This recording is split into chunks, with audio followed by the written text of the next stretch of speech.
Welcome, everybody, to L'Dor Va-Dor's Parson to Parson, Rabbi Sam Silver's Controversial Issues Forum. Today is February 21st, 2022, and tomorrow is the lucky day, 222-2022. So we're very pleased to have Rabbi Barry Silver with us and Pastor Fritz Aufdencamp with us. And we're going to have a special guest, Dr. Phillip Dukes, who's going to be joining us in a few moments. And take it away, gentlemen. Well, thank you very much, Sharon, for orchestrating this wonderful event. We have one of my favorite rebel ministers on, the Irreverent Reverend with the Rabbi Rouser, talking about a very controversial issue. And we hope to be joined by Dr. Phillip Dukes, and all three of us engage in music of one type or another, all different types. But Dr. Phillip Dukes just produced a beautiful, beautiful music video about interfaith harmony and understanding. It was produced with the help of our own cantor, Carol Garrett. And I believe that Sharon is going to be able to play, we're going to play some of it during this discussion, because this music really brings out the harmony and love that we try to accomplish at L'Dor Va-Dor. We have a great guest, Pastor Fritz Aufdencamp, and I thought what I would do is I would just give a little background about him, because he and I are co-hosting this series of discussions. Hopefully it'll become a podcast. And I thought it'd be nice to give a little of the background. The background of the show is that my father, Rabbi Sam Silver, who's the founding rabbi of L'Dor Va-Dor, used to have a radio program called Parson to Parson. And he would have a co-host who was a minister, and they would have guests. So I'm reviving that in his memory. And I'm also reviving, he used to write an article called The Silver Lining. So I send out messages from the rabbi, and I call it The Silver Lining. Imitation is the highest form of flattery. So hopefully he will not mind, and hopefully I'll do justice to the column and to the podcast or the conversation that he had. What I'd like to do now is I'd like to have Fritz, if you could give a little bit of your background, and then I'd like you to share your thoughts on critical race theory. I think I'm going to write something on critical religion theory. I've been thinking about that because some people don't like to look at our background and how it all began and how all this big divide came about. Briefly, my background. Well, Fritz, it's interesting you say that, because I was just in an email chat with someone, and I was mentioning how I think religion has done a lot of harm, and that we should be outraged at the harm it's done. Absolutely. And the response came back, well, why do you want to ban religion? And it's like, no. I don't want to ban religion. I always thought that dissension is the highest form of patriotism, and that you criticize something because you want to make it better. Like these people say, don't criticize America because you're not patriotic. That's ridiculous. So I appreciate what you're saying. I agree with you. It's time that religion gets off its high horse and be criticized. So I'm glad that you say that, and continue. Please forgive my interruption. Humility should be a part of spirituality, and if you're humble, you want to learn about your roots and things like that. I blame you folks for why I'm in the jam I'm in, because I met a real nice Jewish gentleman who I became friends with. For those of you who don't know my history, and so getting to know this Jewish friend of mine, Saul Bernstein, started me thinking about my own faith, and because of that, I got into all kinds of trouble because I questioned the self-righteousness of Christianity and how only Christians are God's favorite people. And I went through 3 heresy trials, and I'm still battling with the bishop and the presidents of our seminaries, trying to resolve this horrible situation we're in, where we have this theology that condemns the different one. We condemn the different one. The people Jesus supposedly would defend him, and no, we condemn the different ones. So I'm still in the battle with the seminary presidents and our bishop, trying to get them to, they will not even acknowledge our theology. They're so embarrassed by it. So anyhow, and you also draw a direct line between the theology of Jewish people being the other and the worst other of all, because we supposedly rejected Jesus and the persecution, the Holocaust. Is that correct? Absolutely. I've said many times that the Holocaust would have been quite different if Christians believed the Jews were as saved as they were. If we believe Jews were as precious as we were and are, the Holocaust may have still happened, but not nearly to the extent that it did. I'm only presuming on this. I'm sure it would have been different. And then in regards to the critical race theory, I would not have read, is it 1619, the project I'm reading now. And a lot of stuff I would have never learned about racism or slavery had it not been for this this commotion that's being going about. And I was surprised. I could not believe this was happening. But then when I stopped to think about it, we've had this problem with books for a long time, evolution, all this stuff that the schools are really fearful of. And somehow you'd think more knowledge would be better, but for some reason, less knowledge is better to some people. And I want to share just a brief personal story. My sister started dating a Black person. They both worked at Marathon Oil Company. She was a secretary, and he was a draftsman. And I don't want to bore. If I've told this story before, I'm sorry, because I don't want to bore you with it. But she wrote me a letter. I lived in Wisconsin. I had two parishes in Wisconsin. She wanted to know what Lutheran said about interracial dating, and I sent her our church position, which was pretty good. It said, yeah, there's nothing wrong with it, but be aware of the problems in society when this does happen. Well, then the next letter I get is that she is actually dating a Black person, and then she wanted to get married, and of course the local pastor in Ohio was fearful of losing his job if he married them, and so I came back from Wisconsin and performed the ceremony.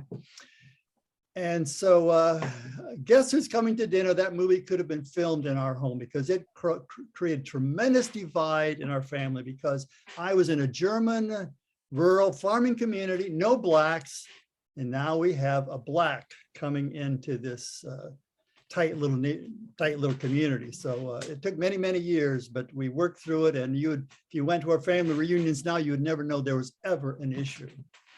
But anyhow, like I said, I was shocked when I started reading about all this controversy about critical race theory.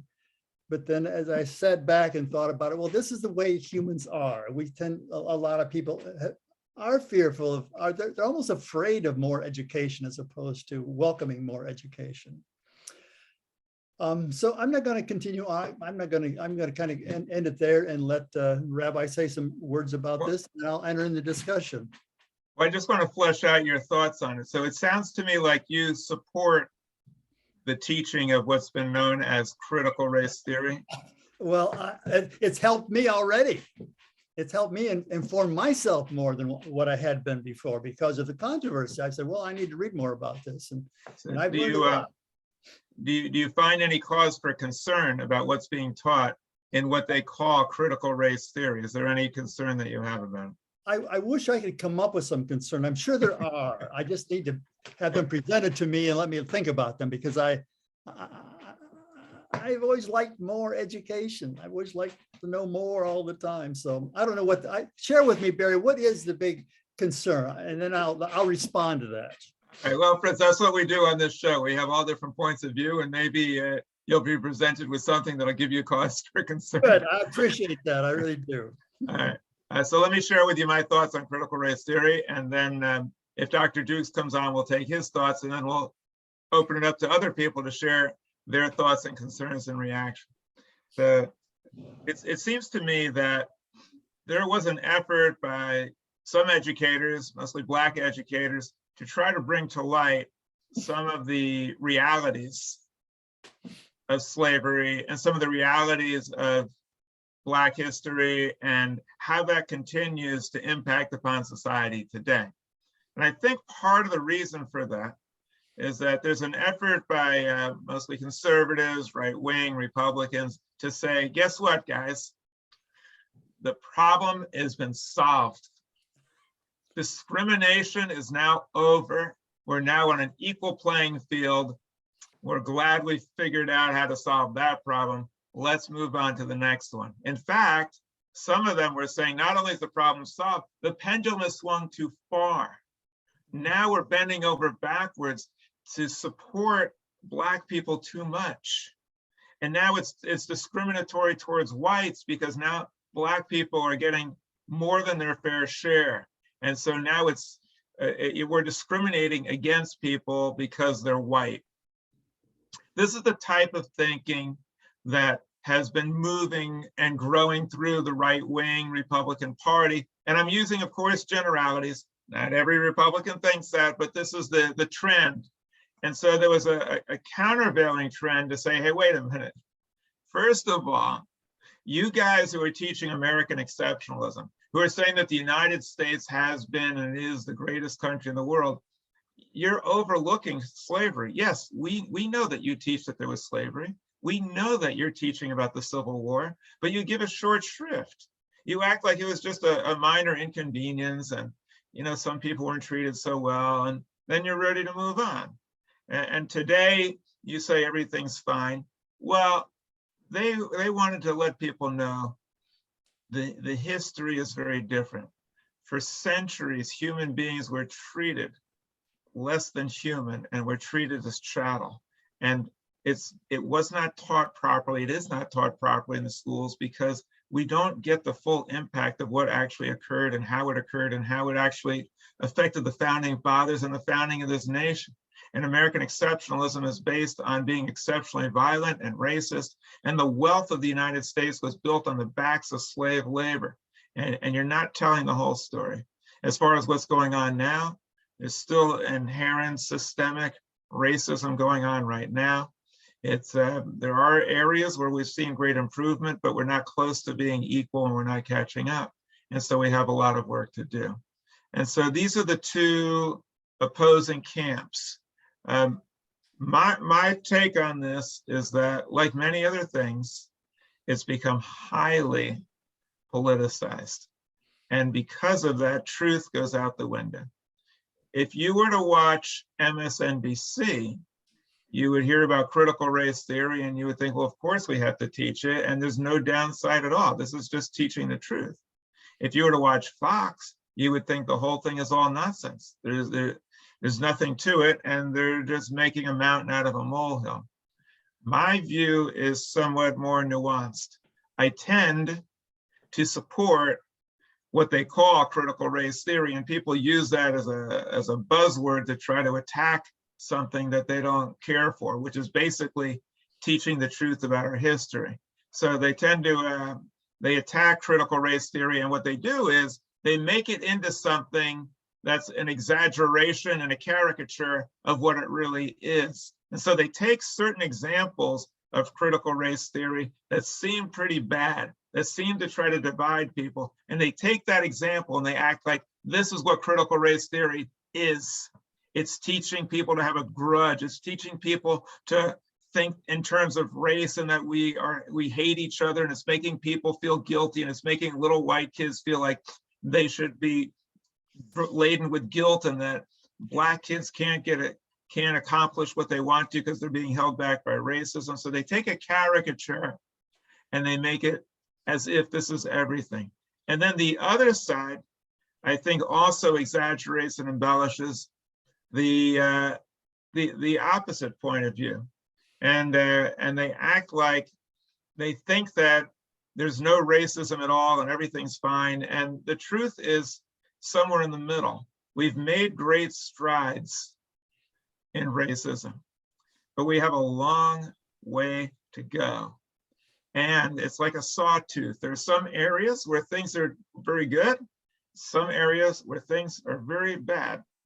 And we need to not be so naive as to think that a legacy of centuries of slavery and discrimination all of a sudden just disappeared. We need to be more realistic. On the other hand, we do not want to teach that Black people have an inherent negative burden placed upon them that they can't overcome, and to tend to shift the blame from their culture and their society and individuals onto whites and just blame all their problems on whites. It is true that this legacy is horrible and it deprives them of generational wealth.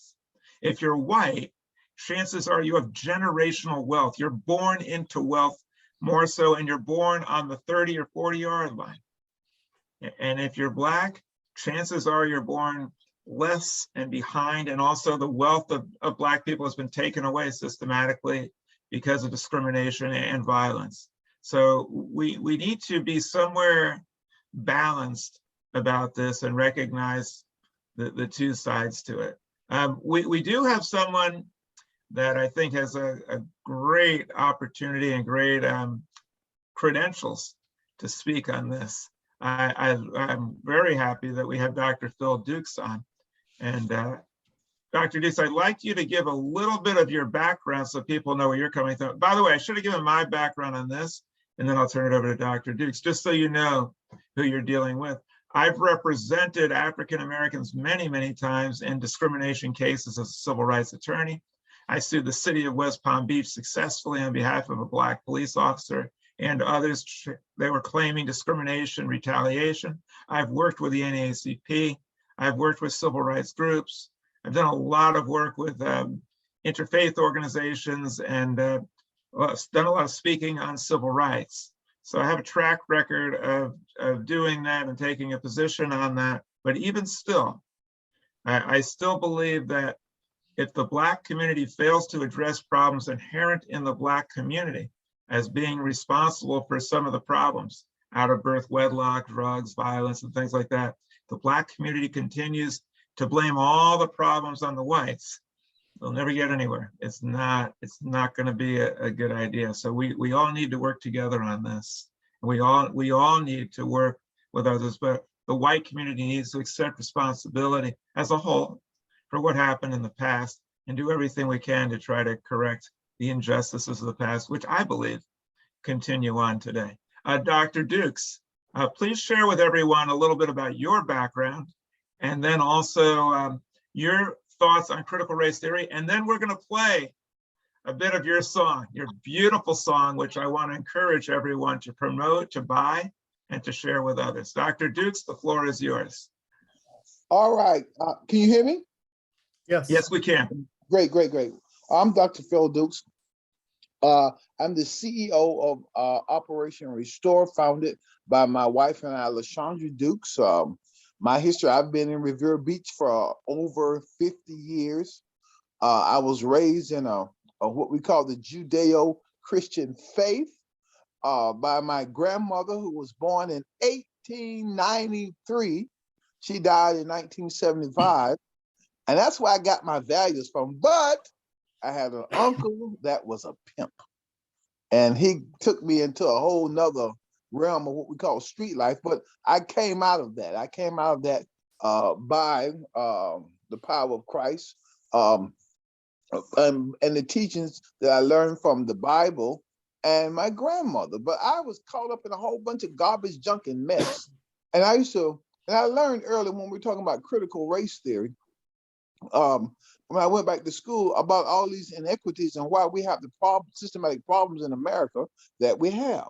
So I began to look and study, to make a long story short, and I became a student of Pastor King's ideology. You know, I looked at everything coming from the time of the Constitution to Reconstruction, through the civil rights movements of which actually started in the 40s, coming up to the 60s, and looked at today and how we ought to relate to one another. And the strongest point that I have seen to deal with these issues were the teachings of Pastor King, of which were love one another, be respectful to one another, and how we deal with these inequities in our country, our nation. Now, one of my expertise is American history, which is rooted in hypocrisy, the Constitution. And I love the Constitution, I love my country, but we've got to deal with these issues, like Barry said, we've got to deal with them rightly. One of the greatest problems that I see, some of you on here I've never met before, okay? But one of the greatest problems I see is that people like us, we talk amongst one another, but we have no movement. That's why this song that Barry's gonna play, I'm a singer, songwriter. I wrote this song for us to start moving forward because our voices must take the lead for Black Lives Matter. I'm not knocking down Black Lives Matter. I'm just not a fan of them.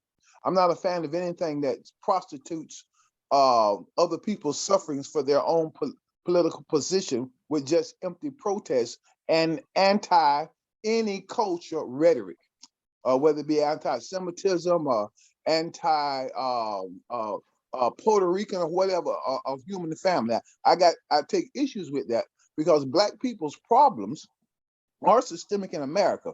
My nana used to tell me this. Same woman I told you about, born in 1983, and my aunt who trained me and my uncles that was born in the 1920s. They used to say it like this: you know, it's hard for old Cuff out here. That would mean colored. That's what they call Cuff. She said it's hard, it's difficult, but it's not impossible. You might, and they say you might have to work as 3 times as hard as the other people, but it is not impossible. And when we're talking about these things, we have to acknowledge, like my friend Barry says, we have to acknowledge the issues, but and then realize in Black culture that it's not impossible, but we can't ignore the systemic problems. Like me when I was in the dope game, I've been trying to teach people this for 30 years. The drug retail market was set up in the Black communities to make sure, well, it's a part of the modern day Jim Crow, even to this day. The drug retail market, I was a street drug dealer in the 70s, making $1,500, $1,800 a week when the average house in my neighborhood was $8,000 or $12,000. Now you see that what kind of money it was doing Nickelback. So I learned these things. And these systemic problems in our communities we still have today. Gang violence, drugs, and they are much higher in the Black community. So when we start talking about critical race theory, like Barry said, and I agree, and I don't agree with Barry because he's my friend. I agree with Barry and others because it is right that we look at these things as a holistic and take out and identify the truth and the negative parts. In the African American community, I just want to piggyback Barry. You can't blame everything on Eurocentric society with this ills. You can't do that because there are opportunities here, as difficult it may be. And then in Eurocentric society, they've got to look at these systemic wealth gaps. They've got to look at that. And then we who understand these things, we're not talking about handouts and just hand out people the money, but making the opportunity and the playing field equal. Like, let me show you something. I did a study on gun violence, and they talk about violence, guns in school. So I did a study from 1982 to 2015. And I found out for every 1 child that was shot in school, which is a terrible thing, it was 2. When I got to 250 to 1, I stopped of gun violence in the Black community. When I looked at all the cities like my city, we have in Revere Beach, we have 8 to 12 murders sometime a year. We've never had a school shooting in 25 years. We've never had a school shooting. So I looked at these numbers and these inequities and these things that go on in society that we have to really deal with. And we need more of our Eurocentric brothers, not to say that you're taking, I want to say this so right, not saying that you're taking the side of these people who are being irresponsible, but you're taking the side and speaking out against the things that have been there systemically and making the playing field even. Do you know, tonight, I've been out of the dope game for 30 years, but I can start in my neighborhood tonight, a drug market. Tonight I can, because it's been set up, but I can't go in North Palm Beach or Palm Beach Gardens or Wellington and do any of that. In a less than 30, 60-day period, they will shut me down. But I can operate in Revere Beach right now, start me a dope game, and it can operate for 3 to 4 years before they arrest me. You see what I'm saying? Because, and that same thing you will find in banking, education, and systemic across the board. So as we deal with critical race theory and these problems, and we face them, they're not difficult to solve. Really Dr. Dukes, I want to pose a question to you and Fritz. because on this series, we engage in very controversial issues and we tell it like it is. And that's why I wanted to have you as a guest, Phil, because you tell it like it is, and so does Fritz. So it seems to me rather obvious that those areas of the country which are down on critical race theory and are trying to tell us that racism was never really a big deal before and isn't a big deal now, are the same areas where they had slavery. It seems like it's the same people in the South, those areas of the country that are opposed to teaching critical race theory. Well, what do you know? That's where slavery was going. You think maybe that's why they try to trivialize it? Now, and I also want to ask you something else. The people that are so down, the most down on critical race theory, who are saying, oh, there's no problem with racism and slavery and all that, from what I gather, they tend to be white Christians. The extreme are white nationalist Christians, but that seems to be like the hotbed. If you want to find out, like, where are the groups that are the most opposed to teaching critical race theory, it seems to me to be white Christians. No, that's a fact. And let me just finish setting it up. Okay. And also, there's a passage in the Bible where it says that the sons of Noah, one of the sons committed a sin.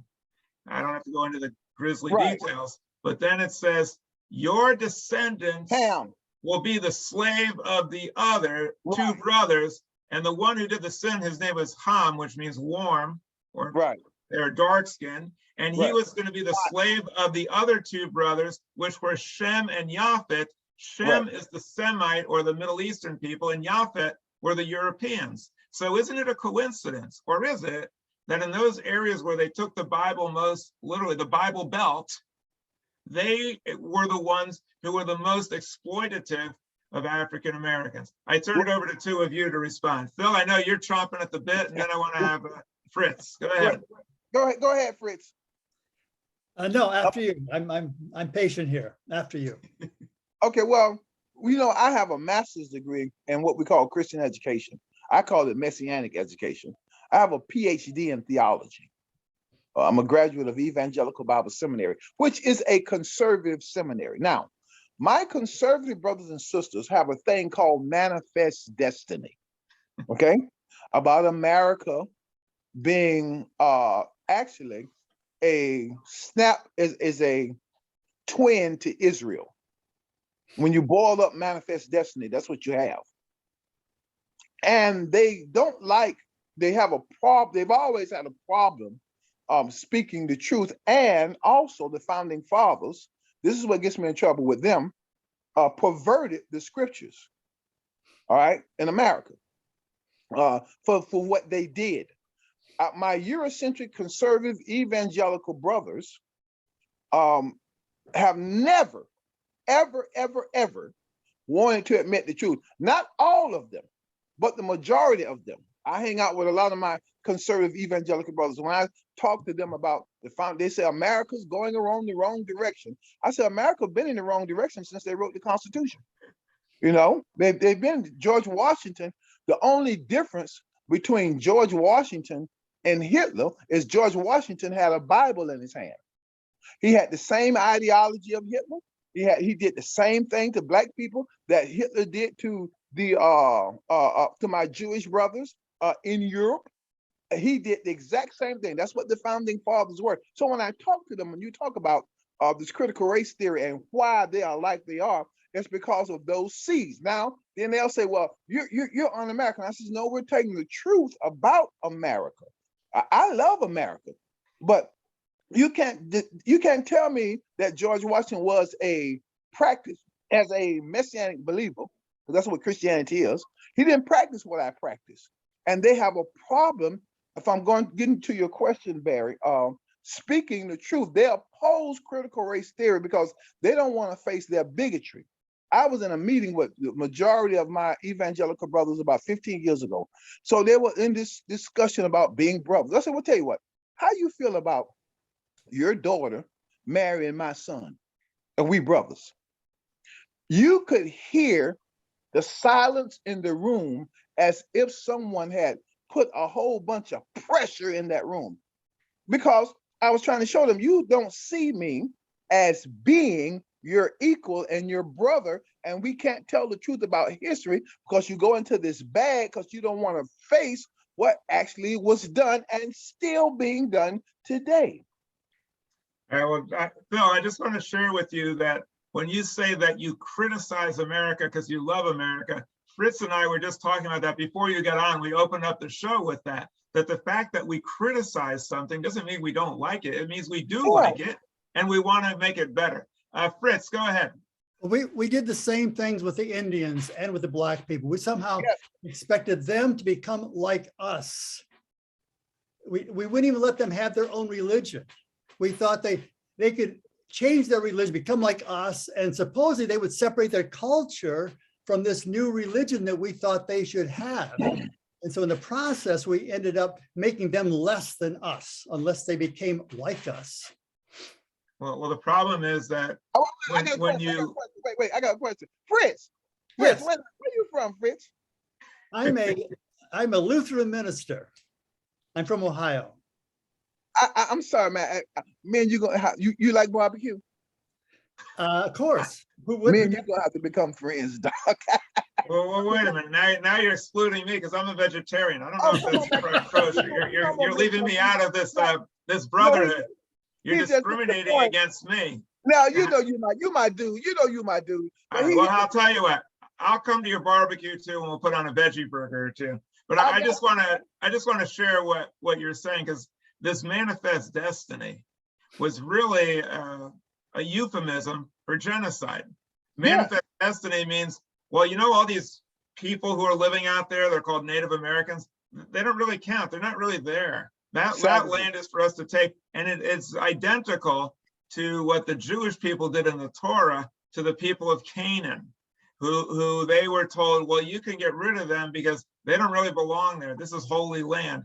And there was a precedent set for genocide, which is extremely dangerous. And unless we own up to that, then religion will continue to be a negative source, because it really led to genocide and to slavery because of the sons of Ham. So I think that we need to recognize the role of religion in these things so that we can make it better and fix it. I'd like to open it up to others now and to ask other people to join in. You can either ask a question, or you can share your own point of view, or you can do a little of both. So let's open up the floor to others. Before we go any further, go ahead, Phil. I got a session that's supposed to start at 7:45. Yes, that's right. Listen, but I want to say this before I go, y'all.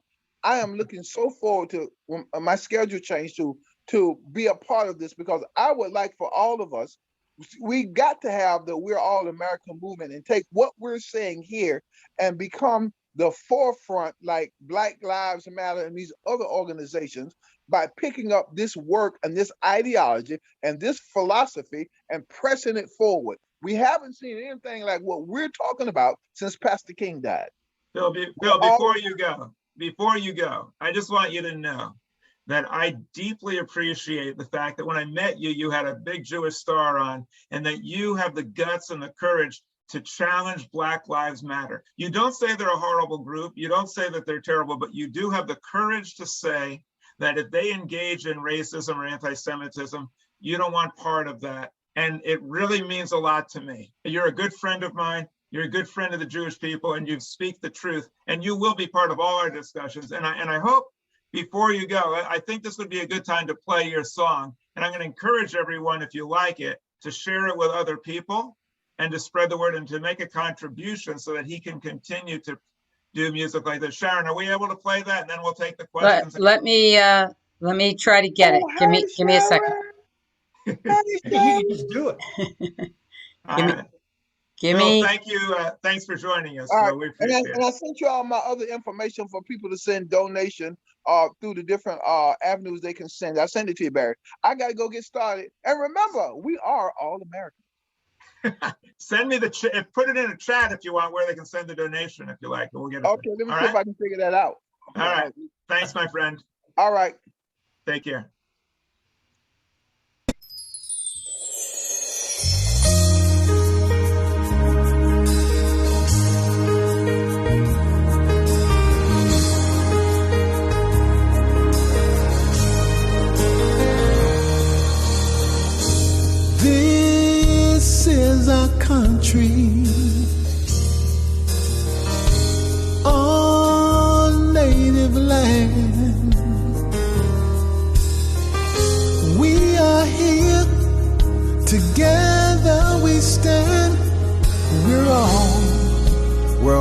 Americans. We are all Americans. We are all Americans. Together we stand all across this land. We are all Americans. Don't you know we've got to stand together? We can't afford to be torn apart. No, we are one people with many different cultures. We are all Americans. We are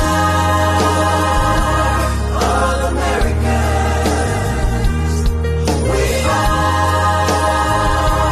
all Americans. Together we stand all across this land. We are all Americans. So much pain from our past, prejudice and bigotry cannot last. No, forgive and love one another. We're all sisters and brothers. We're all Americans. We are all Americans. We are all Americans. Together we stand all across this land. We are all Americans. We are all standing together. We are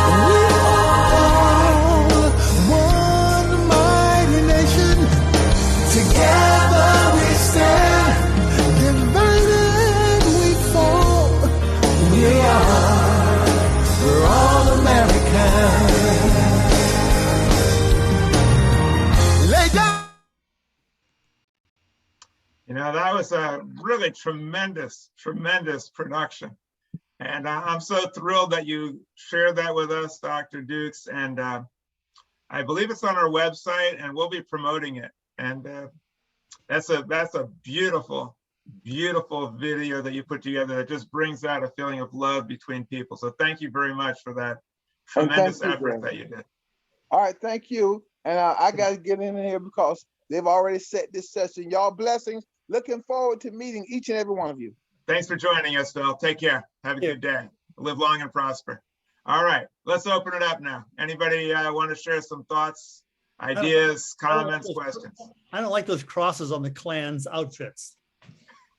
Yeah, that's pretty bad. What's been done in the name of Christianity is pretty horrible. I really wonder, I always see the religious side of things, and I wonder if we would have recognized the religion of the Black culture that we brought to this country, if we would have let them keep their religion, keep their culture, say with Indians, I wonder how different things would be. Well, how about if we didn't destroy the culture and the religion of the Native Americans, whose religion taught them that this earth is precious and that we should live in harmony with the earth? Imagine if that religion prevailed in the United States instead of what we have now. Imagine Absolutely. We're bearing the fruits of a religion that teaches that the earth was just put here to exploit, and it's just a temporary way station until we get to somewhere else so you can discard it and do what you want with it. Yes. You know, it's really amazing. Let's hear others. Yeah, let's hear others. Who else wants to share some thoughts? Emily, go ahead. Fritz, I want to tell you that one of my husband's uncles was a Lutheran minister, Swedish Lutheran, and he wrote a book called Landmarks of the Spirit that you can still get. And coming into California where he was, half of it is how one group comes in, the next group comes in, the next group. The other part was on the importance of meditation in your life. Oh my goodness, yes, yes. Very interesting. Okay, switch to the next thing.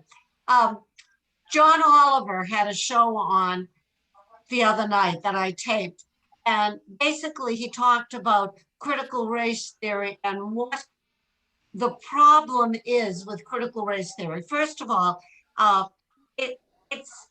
it's talking about how prejudice exists after the civil rights movement had happened, not the whole slavery issue and Abraham Lincoln, but this is since the 1970s. So part of the issue of educating young children with this is that they might think, oh, my mommy and daddy were alive then, and did they feel prejudice? It personalizes it for young kids. And the far right thinks that the young kids might feel uncomfortable. Well, my feeling is, yeah, good. Feel uncomfortable. You know, Barry has met my family, my Black son-in-law, my Hispanic son-in-law. The only thing we're missing is the handicapped Asian, but we've got everything else in there. And we kind of learn to appreciate each other as people. And I think that's what's missing in the whole picture. Reverend Dukes' song hit it right on the nail, I think. We're all Americans, if in fact that's something to be proud of, which I'm not sure all the time these days. But thank you for talking about that. Thanks a lot, Emily. Thanks for your comments. Excellent. Stanley. Excellent. Stanley, go ahead. Well, I would like to have asked him, I'm sorry that he left. He said that George Washington was the same as Hitler. Did he say that? And I'd like to have asked him, yes, he did. Okay. Mm-hmm. Oh, yeah. Or something like that. Not No, he exactly. did. He definitely compared Washington to Hitler. Absolutely. Because of the genocide, because of the genocide of Native Americans. No, he was, he was comparing because of the treatment of the blacks. That's what he was referring to. Oh, okay. Yeah. Right.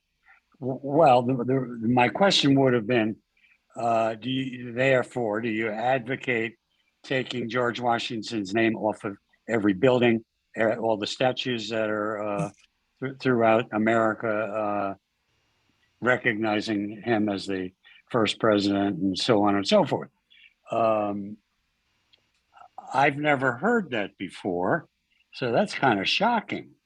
You mean you've never heard the comparison of Washington to Hitler? No. No, I haven't either. I hadn't either. Well, give me your reaction to that, Stanley. Obviously, it seems like you would not agree with that comparison, correct? Well, I mean, George Washington, I don't think was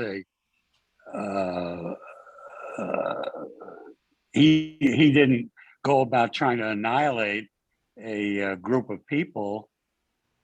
So if back in 1776 it was okay to have slavery, that was the time.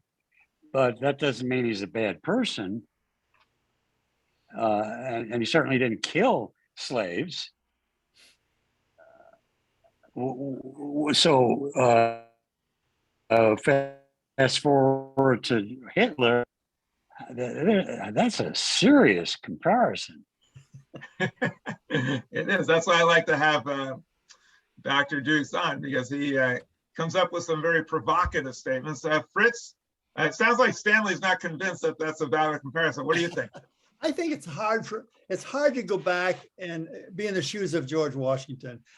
It's easy to criticize from a distance, but had I lived back then, I'm sure I would have thought a lot like those people thought back then. I think I would have been one of the hoi polloi who kind of went along with, because they were raised this way, I suspect, and thank God there were some who saw through that and began to see how things had to change. But now Hitler is another story. Yeah. Well, there's a big difference between saying that what they did was wrong and then saying that what they did was comparable to Hitler. Hitler was he's the poster child for the most vicious, horrific evil that we can imagine. So comparing anything to Hitler gets a reaction from people, but usually, almost always, the comparison is not warranted. I hesitate to speak too much about it because I'd like to have Dr. Dukes here to respond, and I'll invite him back too. There's clearly, obviously, some differences. I mean, Washington, first of all, did a lot of good things. All right, so you could say, okay, he did some bad things, maybe some really bad things, but he also did some very, very good things, and he was the founder of democracy in this country. Problem is, he's only the founder of democracy for certain people. When it comes to, and I think Dr. Dukes was speaking about the blacks, he didn't advocate mass murder of blacks, nor did he ever put it into practice, because he wanted to use the blacks. He thought that the blacks were necessary in order to support the economy of the United States and to serve the white people. So not necessarily that he was such a great guy, but he didn't want to wipe them out. He wanted to exploit them. The Native Americans, Abraham Lincoln went through quite a transition also. Yeah, that's true. And also, Fritz, as far as you're concerned, I don't think you would have been one of those guys just going with the flow. I mean, for a long time, maybe you were a fairly traditional pastor, but you I was. I know, but you've totally changed your ways, and you've but thanks to a Jewish friend of mine who made me see the light. Rabbi, Miriam has her hand raised. Let's let Miriam say something. Okay, go ahead, Miriam. Get myself together here. One of the things that is always missing in the dialogue is African Americans wouldn't have come from Africa if their Black people in Africa who were the tribal leaders hadn't sold them into slavery. Yes, and that's always left out. Yes, and it's left out by the people who teach critical race theory, because their ideology is the blacks are innocent victims and the white people are diabolical. And you're right, that's left out. It's also left out that the Muslims and the Arabs were an essential part of the slave trade also. And it was religious. The Christians, Muslims were very involved in the slave trade and used their religion in order to justify it. But yeah, thanks for pointing that out. I couldn't agree more. A master with slaves has been with us since the beginning. Yeah. We've always had this issue from the beginning. Yeah. There were slaves in Greece, not Egypt, in Rome. I believe Rome had slaves. It goes all the way back. It does. We Jews were the slaves. Absolutely. So were the Christians. Absolutely. Jews, Christians, yeah, a whole bunch of people were slaves. Absolutely. No. Slavery was endemic in human nature. That's why when people say, well, human society never changes. Well, actually, we have changed. Yes, we have. Today, most of the world recognizes that slavery is evil. Most of the world is starting to recognize that women should be treated with equality. Not everywhere, but there's some significant changes going on in the world today. And I believe that we're also able to transform religion too. From the type of religion that Fritz has a serious problem with, of saying that God chose me and he's rejecting you, which you find in Judaism, Orthodox Judaism, you find the chosen people concept, find it in Islam. I believe that religion can be transformed if reason is applied to it. So it no longer teaches this superiority and no longer supports things like racism and white supremacy. Anybody else want to go ahead, Fritz? When we move from saying we are all Americans to we are all children of God for those who believe in God, equal children of God for those of us who believe in God. Instead of, if we're all Americans, then why can't we be all children of God? Yeah, very good. The two go hand in hand. Absolutely. Anybody else want to share some comments, thoughts? I do. Questions? I do. One of the things that Dr. Dukes mentioned was the missionaries going to the Native Americans and trying to convert them to Christianity or whatever religion. But the missionaries went into South and Central America and tried and did that as well. They go to Africa. I mean, they've gone all around the world trying to convert people to Christianity, to take whatever religion they had away from them. Isn't that true? Is that true? Look what the Canadians did to the Indian kids up there. Well, the Canadians, Roman Catholic Church in Canada. They didn't just go and try to convert people. They exterminated people. They exterminated them. They converted them. They tried to make them into their religion, into Christians. They treated them horribly and abysmally wherever they went into South America. It was genocide, exploitation, all under the name of the church. It was horrific. Go ahead, Emily. So you bring up the question, is the role of religion to establish a power structure or to influence people to be better people and better to each other? It would seem that religion is more about establishing power and wealth. I look at, for instance, the Catholic Church or whatever, rather than the good of mankind. Go ahead, Fritz. You want to respond to that? I go back to the story that Jesus told about the sheep and the goats, and how you tell the good from the bad is, did you visit me when I was in prison? Did you feed me when I was hungry? Did you clothe me when I was naked? To me, that's what it's all about. It's the Yes. power. Somehow the power structures, I don't know how you get around that. I really don't. It's too bad, but that seems to be the way it is. Well, there's also elements in Christianity where Jesus says he's going to bring all the people before him, and he's going to separate out the sheep from the goats. But basically, it wasn't really like, did you feed the hungry? It was like, do you accept me as your savior? Okay, you're going up there, and no, you don't. Okay, you're going down there. That's been the Gospel of John now, and that guy was kind of far out there. You know, he really didn't. Yeah, he's pretty far out. Yeah, as far as what Emily's suggesting, you know, like, is religion mostly about powers or mostly about making people better? You could ask the same question about government. Like, what's government for? Is it about power? Is it about making people better? Well, it depends what government you're talking about. If you're looking at a fascist government, yeah, or Nazi government, fascist Italy, the government was there to serve the Führer, or the leader, and it was there to promote power and to exploit. If you're looking at like a democracy, socialist government, it's there to protect people. So you can't really say, is religion there in order to help people or hurt people? It can be used for both, depending on who's running it and who's cooperating with it. But what I would say is this, that when government is based on science and reason, then it's going to inexorably lead to helping people, and it's the antithesis of an autocracy where they try to brainwash people. When religion is based on science and reason and rational thought and certain ideals, it's going to help people. Our job is not to say all religion is good or bad. Our job is to be able to discern good and bad government, good and bad religion, good and bad people, and to try to set the stage so that religion can be transformed into a better way of helping people, which at L'Dor Va-Dor, we believe, happens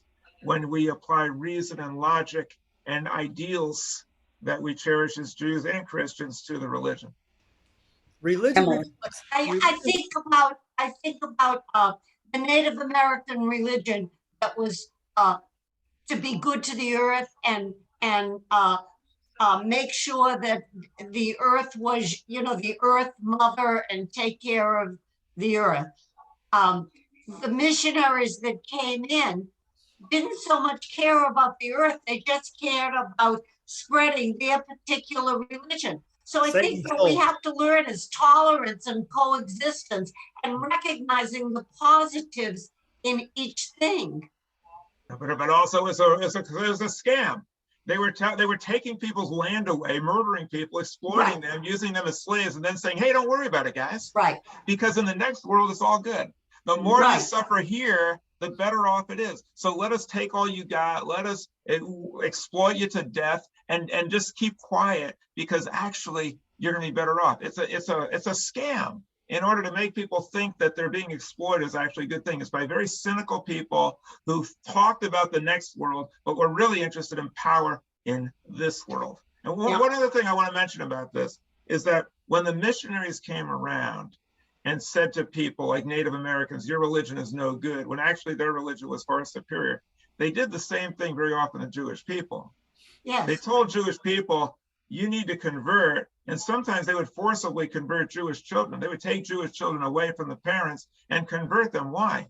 Because they said, if you're Jewish, you're going to hell. If we convert them, the kids go into heaven. And it's not fair to the kid to send them to hell. So we need to take these kids and forcibly convert them. And there was a guy named Eduardo Agaro who that happened. And there was a whole case about it. But this happened quite often. And we have to understand the whole thing in context. It's all about saving souls, all about saving souls. Yes. Well, theoretically, but I have my doubts about whether they were really interested in that, in saving souls. It's kind of like there was this guru, and this guru was having sex with teenage girls, and it was a huge scandal. And when they asked him about it, he said, "Oh, no, you don't understand. What I'm doing is I'm unleashing their spiritual energy by having sex with them. This is me being able to unleash their Shakti pot." And I had a follower of them who was explaining this to me and actually believing it. And I said, well, why is it that he's not interested in unleashing the Shakti pot of 60-year-olds? Why is it always teenage girls that he's interested in? And there was no response to that. So these people are using nonsense to indoctrinate people so that they can become powerful and exploit them. And we need to be the voice for the voiceless and challenge these types of beliefs. Barry, let's remember, religion is a reflection of ourselves, and we sometimes have trouble sorting out our higher angels from our lesser angels. Yeah, but let's agree that the solution to bad religion is not no religion. It's good religion. Absolutely. Because good religion encourages people to seek power and inspiration that connects us with the whole cosmos, that connects us with all living things, that allows us to be kind and friendly and harmonious with others and to care about others and to accept the fact that all life is precious and all life is wondrous and to give thanks and appreciation for what we have. Let us always remember that religion has the potential and the power to be a source of unlimited goodness. And therefore, we have an obligation to do everything we can to move it in that direction and away from the opposite. It has to be dynamic and not static. We will not let the things change. We keep forcing them back into the old shoe, make it fit in the old shoe and not allow it to breathe. And it has to be heretical. Abraham smashed the idols of his father and was a smashing success ever since. And even Christopher Hitchens, who's down on religion, says religion poisons everything. He says, but I have a sneaking admiration for the Jewish people because they're a bunch of rebels. They're always rebelling against God and challenging God. And I think we need a lot of rebels when it comes to religion and when it comes to government. And then we can try to set things on the right course. Well, Fritz, it's been a great pleasure having you on. I think it was a really great session talking about critical race theory. If there's anyone else who would like to share anything, I'll turn it over to you. Otherwise, I'll just say that we have this Friday night an awesome live service over at the Carlisle. Come and join us and be with us. We'd love to see you. Stacy, go ahead. I'm just so confused about how it's going to be taught. I thought about how critical race theory is going to be taught? Yes. How do you suggest? I don't know. That's part of why I came on. I wanted to learn. Okay, well, okay, That Fritz, go question ahead. was not No. I'm in her position too. I'm wondering, what do they expect? How they expect it to be done in a way that people are going to be satisfied and they will listen to it? Well, let me offer up a suggestion, which I did in the beginning, and I'll summarize it here at the end. Go ahead, Stanley, and then I'll conclude. Well, one way was to ban books, and that's what went on in Texas and. Well, that's a pretty bad idea.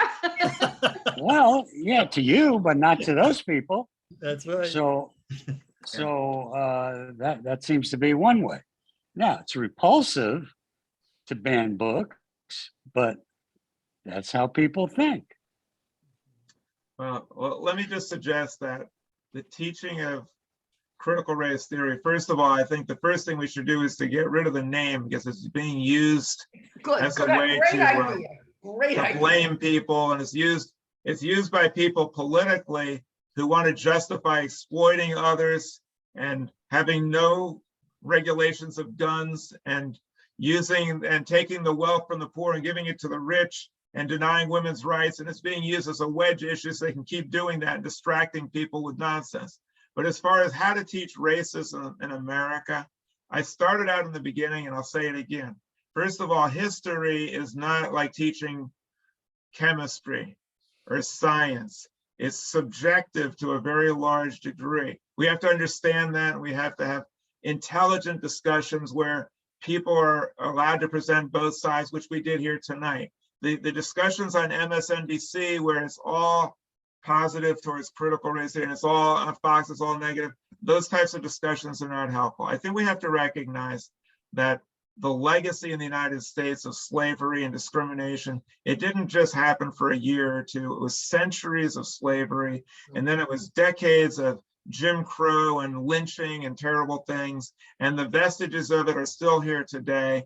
And we've made great strides, and there's a lot of people who are white who do tremendous things to help Blacks, and there's some whites who are racist, and we have to try to overcome that, and that the Black community has to accept the fact that, yes, they have a legacy of slavery, but if that's all they do, if they're just going to live with a chip on their shoulder, it's going to be horrible for them, and they have to address problems in their society. No matter what happened in the past, if you have an out of wedlock birth rate of over 50%, no matter what happened before, your society is going to crumble. If you have drug use, if you have guns, it's going to fall apart. The Jewish people went through hell and back. And somehow we came out, and because we're not blaming people, we're saying, okay, what can we do in order to pick up our lives? The Black community, I think, has had some bad leadership. I think they have people that pander to them in positions of power, people who are running for office. They exploit Black suffering and say, yes, we've all suffered horribly. I'm going to go get what we deserve from these white people. And they don't do what our guests did. They do not do what Phil Dukes did. They don't point the finger and say, I have an issue with Black Lives Matter. The politician, the Black politician who says, I have an issue with Black Lives Matter, will be run out of town and tarred and feathered. They can't do that. Even though Black Lives Matter is racist, even though they spread violence, I know, when they first came out, I said something bad about Black Lives Matter in my own backyard at L'Dor Va-Dor. I was called names and people said horrible things about me. We have to have a climate where you can have honesty, and we have to be able to tell the truth about what's going on in Black society, and it's not pretty. And the leadership, I believe, of the Black political leaders have done them no favors. They've they turned against a lot of times Martin Luther King. I also think they have religious charlatans who claim that they're religious leaders and just peddle a bunch of pablum and don't really offer real spirituality to people. I don't think they're doing them any favors. And so I think we have to transform religion, transform societies, transform culture. And also we have to make white people feel like if there's Black suffering, that's our problem.